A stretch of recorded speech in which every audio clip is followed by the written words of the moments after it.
If you're so smart, solve it now.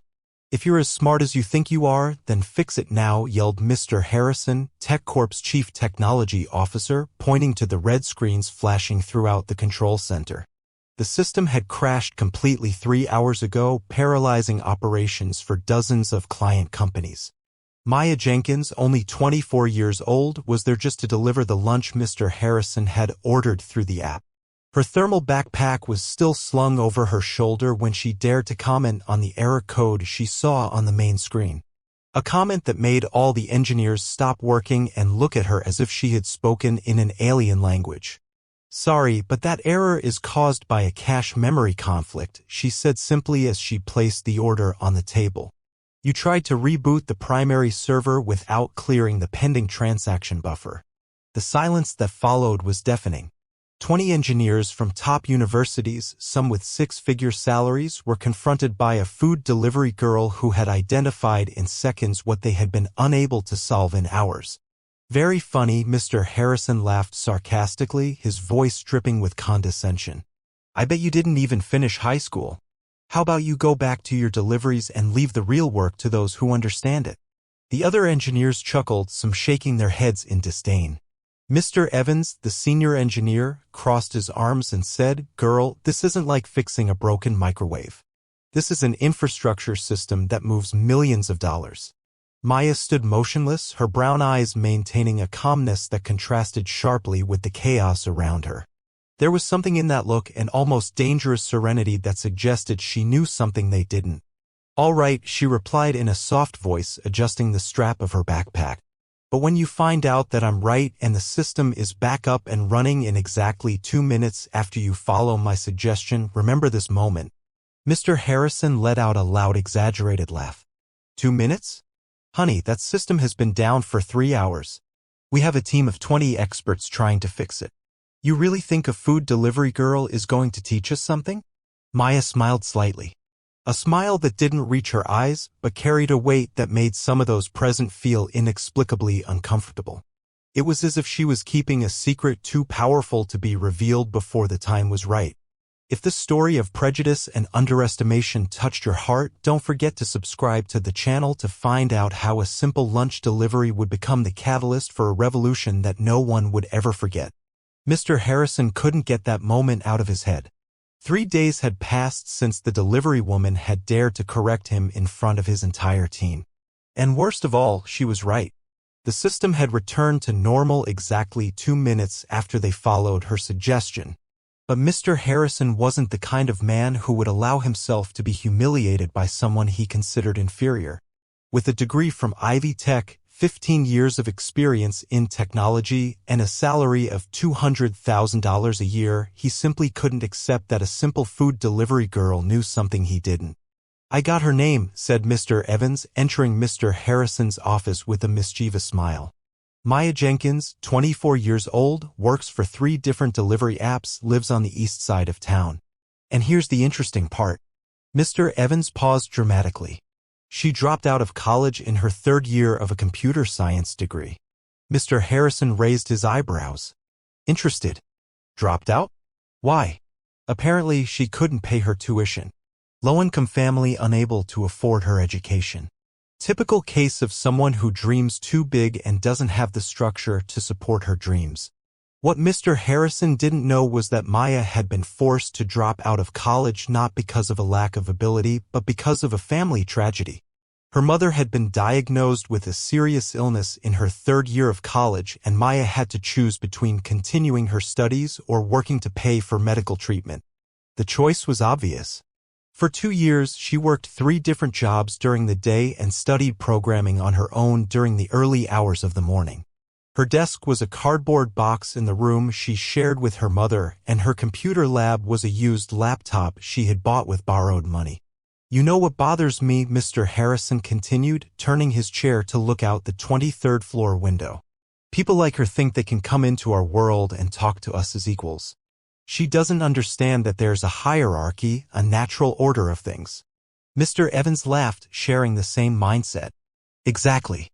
I bet she memorized a few lines of code on the internet and now thinks she's an expert. Beginner's luck, nothing more." What they didn't know was that Maya had developed on her own at home a route optimization system for delivery drivers that was more efficient than anything TechCorp had created. She had turned her need to survive into a learning opportunity, creating algorithms that maximized her earnings and minimized her work time.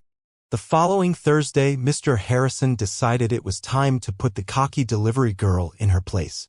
He called every delivery app in the city and used his influence as a corporate customer to make a special request. He wanted Maya Jenkins banned from making deliveries to tech corporation allegations of inappropriate behavior and disrespect toward customers. He lied to the supervisors. As the chief technology officer of one of the largest companies in the city, I cannot allow disrespectful employees to continue providing services here. In less than 24 hours, Maya received 3 notifications. Her account had been suspended on the 3 apps she used for work. No detailed explanation, no right to defend herself, no source of income. Sitting in her kitchen, staring at her mother's medical bills piled on the table, Maya felt a mixture of anger and determination she hadn't experienced in a long time. Her hands trembled slightly as she reread the suspension messages, but it wasn't fear that caused the tremor. "Honey, what's wrong?" asked her mother Brenda, entering the kitchen with difficulty, still recovering from her latest treatment session. "Nothing, Mom. Just a problem at work. I'll take care of it." Maya hugged Brenda gently, feeling the fragility of the body that had fought so hard to stay alive. "I'll fix everything." That night, Maya turned on her old laptop and started doing something she hadn't done in a long time. She started coding.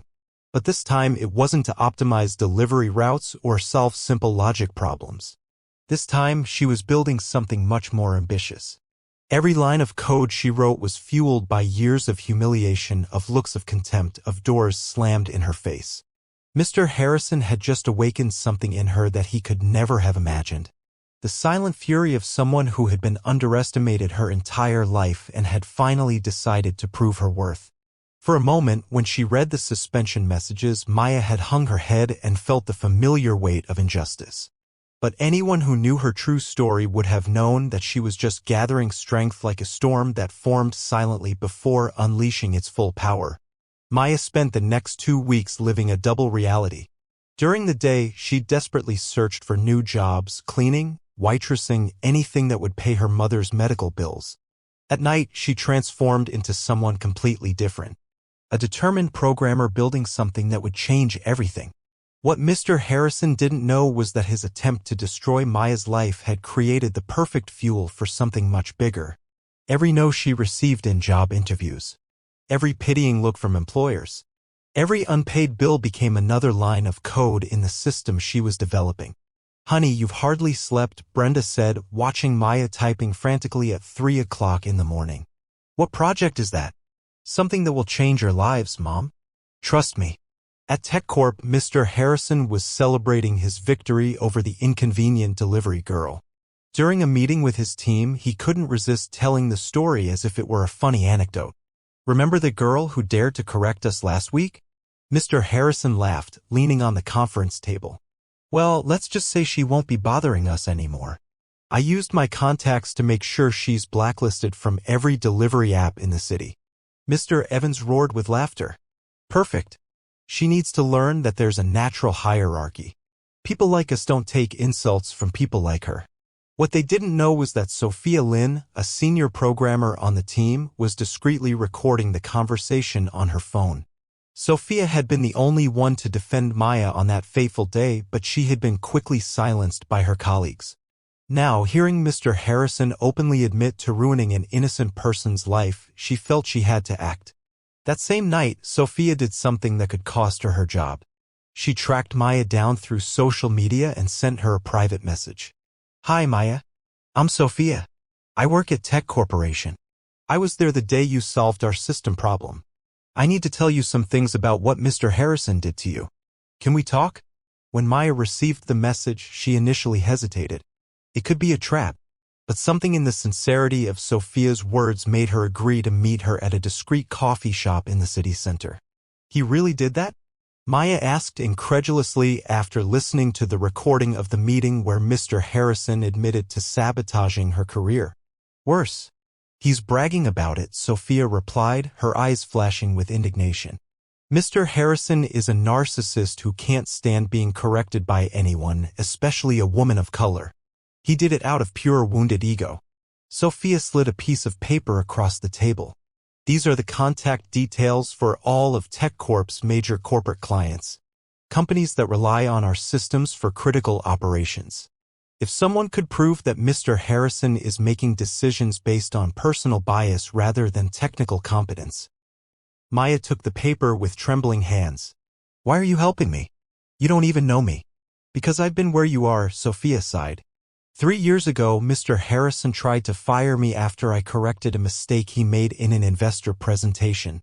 The only difference is that I had union protection and a lawyer. You didn't have that luck, but maybe we can create our own justice. That night, Maya worked with renewed energy. Now, she wasn't just building a system. She was building a trap.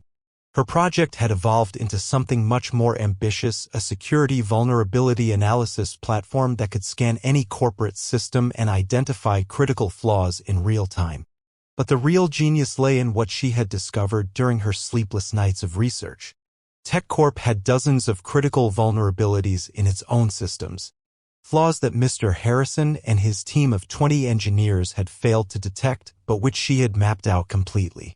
Over the next week, Maya began implementing the first phase of her plan. Using information Sophia had provided, she created fake social media profiles and began connecting with CTOs and chief technology officers at TechCorp's top client companies. Her strategy was elegant in its simplicity. She offered free security audits to companies that relied on outsourced systems. Nothing illegal, nothing unethical, just a talented young woman offering her services to identify vulnerabilities that could put companies at risk. What these companies didn't know was that many of the vulnerabilities Maya would find in their systems came directly from flaws in the products and services provided by Tech Corporation. How's the project going? Brenda asked one evening, watching her daughter finally relax after 2 weeks of intense work. Better than I expected, Mom. Much better. Maya smiled, but there was something different about that smile. It was no longer the expression of a desperate young woman trying to survive. It was the smile of someone who had found her true strength. At that same moment across town, Mr. Harrison received the first of many phone calls that would change his life forever.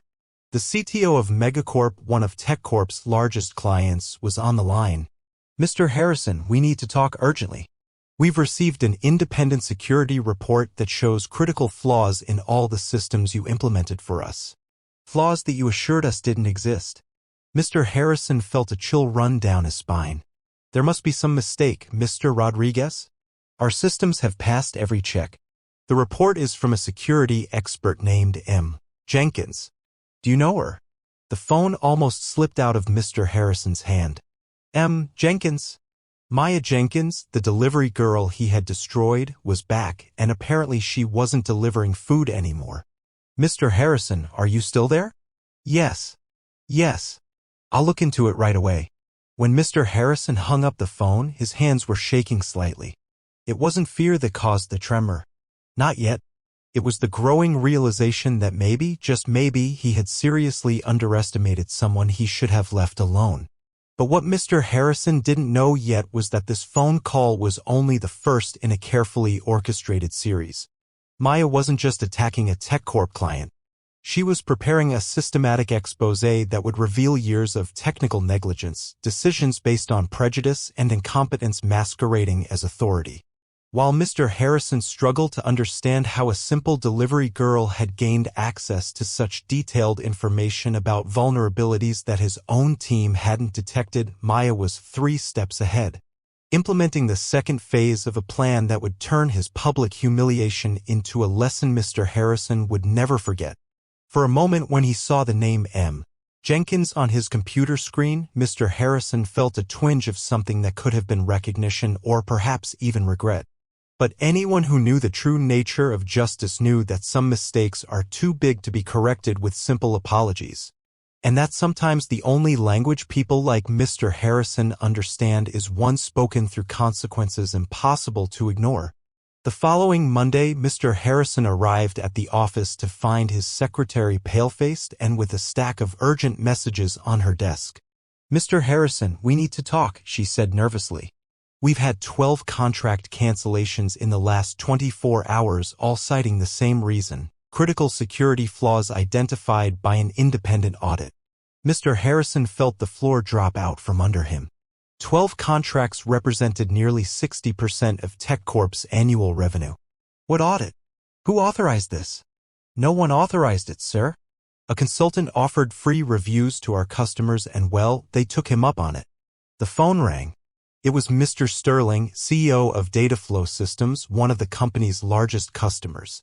"Mr. Harrison, I'm canceling our contract immediately. This M. Jenkins found vulnerabilities that you assured us didn't exist. Even worse, I've discovered that you've known about these flaws for months and didn't tell us." "Mr. Sterling, there must be a misunderstanding." "The misunderstanding was trusting you. This consultant showed us system logs dating back 6 months. You have exposed us to catastrophic risks and lied about it." Mr. Harrison hung up, his hands shaking. M.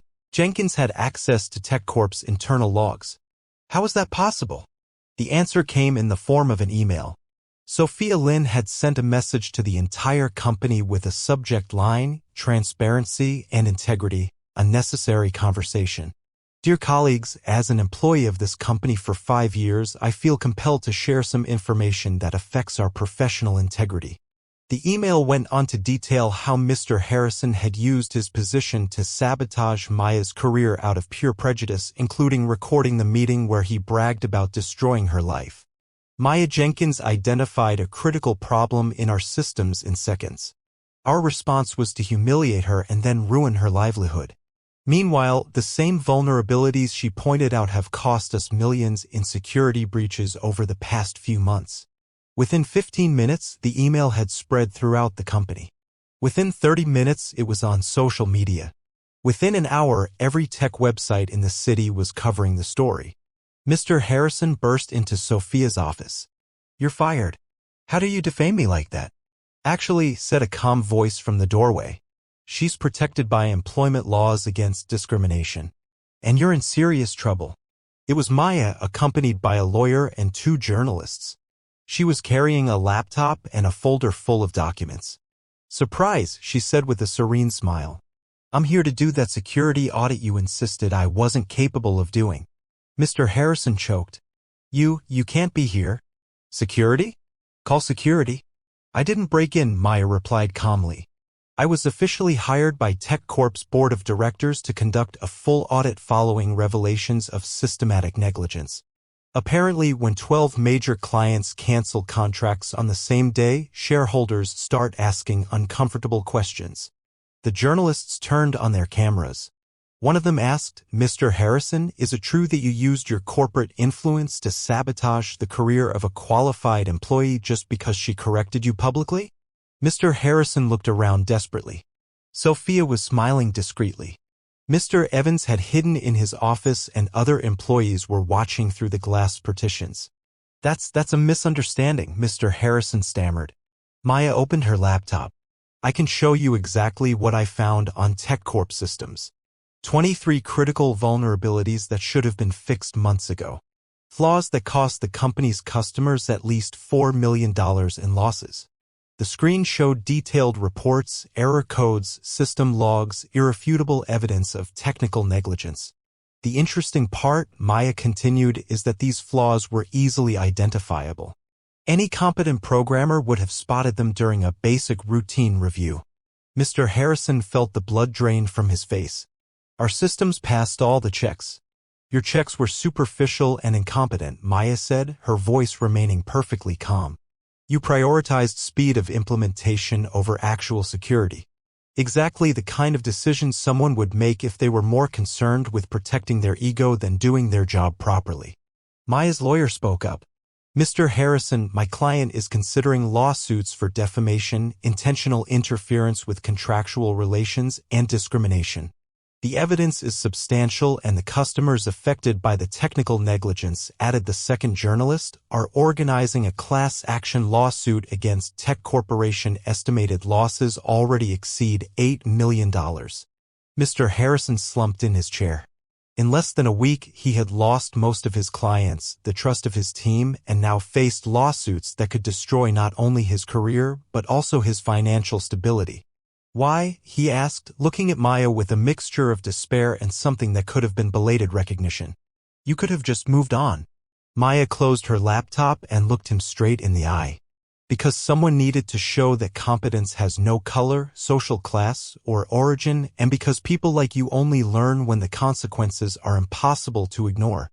As she left the room, followed by the journalists and Sophia, who had just resigned to join the consulting firm Maya was founding, Mr. Harrison remained alone in his office, finally understanding that he had underestimated much more than a simple delivery girl. He had underestimated the strength of someone who turned every act of discrimination into fuel for revenge, as elegant as it was devastating. 6 months later, Maya Jenkins sat in her own office on the 21st floor of a corporate building, watching the city through panoramic windows. Her company, Secure Code Solutions, had grown from an idea born out of injustice to one of the most respected cybersecurity consulting firms in the country. We have 17 new contracts this month, said Jennifer Lynn, now the company's director of operations, entering the room with a stack of proposals. 3 of them are former Tech Corp clients who came to us specifically after seeing our work. Maya smiled, but it wasn't a smile of satisfaction at revenge. It was the smile of someone who had turned his pain into purpose, his humiliation into motivation to build something bigger than anyone could have imagined. And how's our beloved former company doing? Maya asked, even though she already knew the answer. Mr. Harrison was fired last week. TechCorp has lost 80% of its corporate clients in the last 6 months. They're considering bankruptcy. Jennifer paused. He's suing former clients for breach of contract, but no one is taking him seriously. I hear he's working as a freelance consultant, but no one trusts him, Maya finished. Interesting how reputation works, isn't it? It takes years to build and seconds to destroy. In fact, Mr. Harrison had discovered the hard way that competence was not a matter of a degree or skin color. After being fired from TechCorp, he had desperately tried to rebuild his career. But Sophia's recording of him admitting to sabotaging Maya out of prejudice had gone viral in the tech community. Companies that had once fought over his services now avoided any association with his name. His former colleagues who had once laughed at his prejudiced jokes now pretended not to know him at professional events. Mr. Evans had even sent a public message distancing himself from Mr. Harrison's discriminatory attitudes. You know what the most ironic part is, said Brenda, Maya's mother, entering the office with a tray of coffee. Her health had improved dramatically since they were able to afford the best medical care available. That man tried to destroy you because he thought you weren't worthy of being on his level. Now you're 3 levels above him. Maya hugged her mother affectionately. It wasn't about levels, Mom. It was about proving that talent has no color, social class, or origin.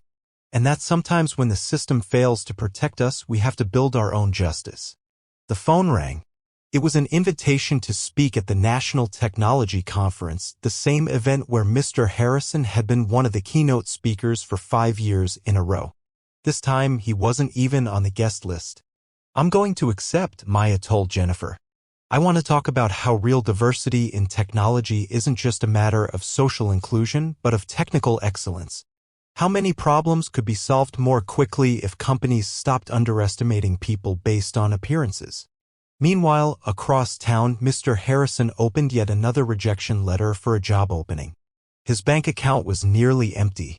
His luxury apartment had been sold to pay off legal debts, and he now lived in a small studio in the suburbs. For the first time in his life, Mr. Harrison was experiencing what it meant to be judged not by his talent, but by his actions.